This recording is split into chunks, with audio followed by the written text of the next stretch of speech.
Mana shu yerdan bir xata qilyapmiz tovuqlarga joy, indutkalarga, kurkalarga. Mana shunday uzunligi ham ancha bor. Endi hali bitgani yo'q hali buni.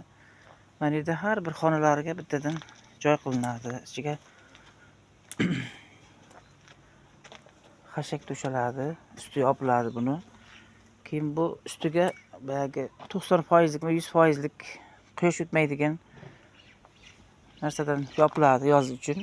Hamma daraxtlar bor, baland, hamma soya bo'ladi bu yerga. Keyin qishning kuniga usti klenka yopiladi. Endi bu indutkalarga, kurkalarga eng oddiy joy desam bo'ladi-da bu narsani. Unchalik ko'p endi salgina g'ishtni agar hisobga olmasak, bu qulay usul demoqchiman-da. Bir oddiy, mana shu o'tinlarda mana bas qilinadi, keyin yopiladi usti. Qishning kuni klenkada turaveradi. Maylarda keyin jo'jalar och chiqqanda yuraveradi bemalol. Hali tozalanadi bu ishlari.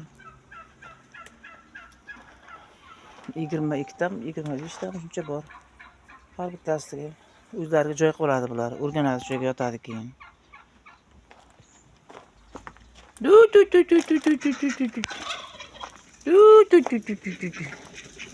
Hammasi kelyapti gala bezori. Etik kiygan xo'rozcha boshlaydi birinchi bo'lib. Hali bular juda chiroyli qilgan bu joylarda. G'ul.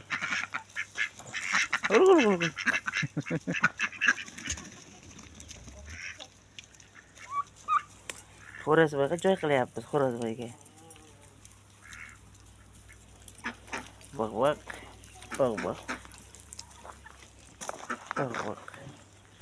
Qo'yonvoy ham yotibdi bu yerda. Qo'yonvoy, mana qo'yonvoy. Yana oldiga keldi mana bezori. Nima ishing bor qo'yon bilan? Cho'qira qo'y.